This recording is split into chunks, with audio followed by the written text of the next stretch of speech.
Bueno, pues el teorema de Pitágoras, como tú bien has dicho, es el descubrimiento más importante que ha hecho el hombre en la ciencia. Se puede equiparar al descubrimiento de producir el fuego en la humanidad. O sea, es un descubrimiento de la misma importancia. El teorema de Pitágoras está presente en todas las ciencias humanas. Por supuesto en las matemáticas, pero está también en la física, está en la sociología, está en cualquier ciencia de la humanidad está presente el teorema de Pitágoras. Entonces, como tú bien has dicho, es maravilloso. Yo recuerdo que de niño, cuando lo estudié por primera vez, a mí me hizo un tilín en el cerebro como diciéndome, esto es algo fundamental. Yo recuerdo que a mí me impresionó sobremanera el descubrimiento del teorema de Pitágoras. Yo miraba a mis compañeros de clase y no le producía esa misma impresión, pero bueno, después me he dado cuenta que no a todo el mundo pues le impresiona. A mí sí me impresionó. Con el tiempo me ha dado la razón en que a mí me hiciera un tilín, una campanita en el cerebro sobre ese teorema, porque después grandes matemáticos, grandes físicos, grandes astrofísicos me lo han dicho varias veces que el teorema de Pitágoras es la base fundamental de la ciencia humana. Entonces, vamos a hablar de él, vamos a poner la fórmula y vamos a poner lo que significa, ¿no? Aquí tenemos un triángulo recto, esto es un cateto, esto es otro cateto y esta es la hipotenusa.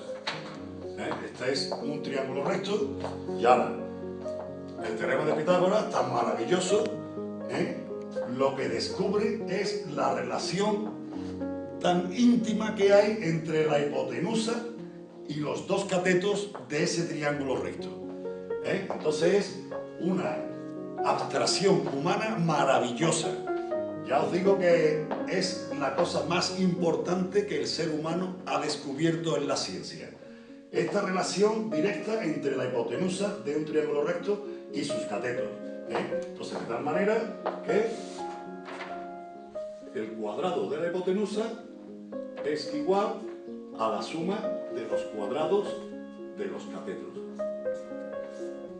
Entonces, esto a simple vista, pues parece ser una fórmula más y que no tiene mayor importancia, tiene una importancia grandísima. Aquí la estamos relacionando con un triángulo recto, pero este teorema se puede decir también con palabras, sin números. Se puede decir, definición fundamental, para números, ¿no? Porque aquí se descubre por la relación en el triángulo recto de la hipotenusa con sus catetos. Pero ahora nos vamos a los números simples. Quitamos el triángulo recto y nos quedamos con esta afirmación tan fabulosa. ¿Qué dice esa afirmación tan fabulosa de números simples? Pues dice que algunos, es importantísimo esto, algunos números al cuadrado son iguales a la suma de otros dos números al cuadrado. Pero fijaros bien que he dicho algunos números, no todos los números. ¿Por qué algunos números? Porque ese número tiene que salir de que la suma de los otros dos números al cuadrado, llevándolo a trigonometría, pues sean capaces de formar un ángulo recto donde este número sea la hipotenusa.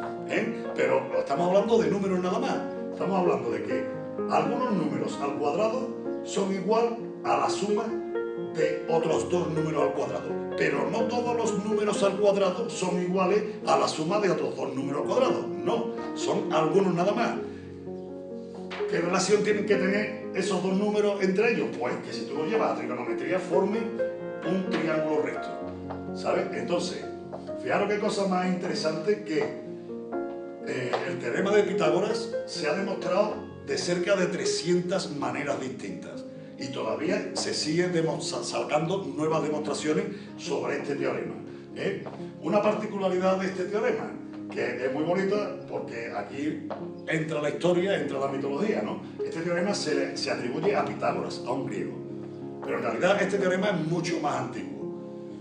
Pitágoras seguramente, si existió como tal, estudió en Alejandría. Los sabios griegos todos fueron a Alejandría, que era la cuna del conocimiento y del saber egipcio, de miles de años. tanto Pitágoras como Platón, como Aristóteles, toda esta gente fueron a Alejandría y allí se impregnaron del saber egipcio. Entonces, Pitágoras se le atribuye la resolución de este problema, o sea, se le atribuye el descubrimiento de este teorema, pero en realidad este teorema lo conocían ya los egipcios y los conocían los mesopotámicos también, ¿no? En Mesopotamia, en Persia, se conocía también este teorema.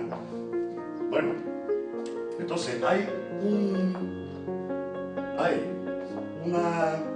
triángulo recto especial que fue el que, según cuenta la historia, la mitología, pues volvió loco a Pitágoras.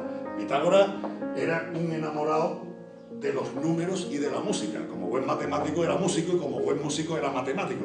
Son dos materias que van íntimamente unidas: matemática, música y física.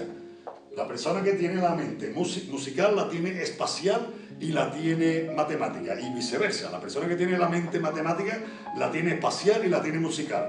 Entonces, Pitágoras decía que el universo estaba formado por números, por esferas que se podían predecir con números enteros y con música. Decía que la música estaba ahí, pero que nosotros no la escuchamos porque estamos acostumbrados a ella desde que nacemos, está con nosotros. En realidad parece que es un poco una cosa romántica, pero si nos paramos un poco...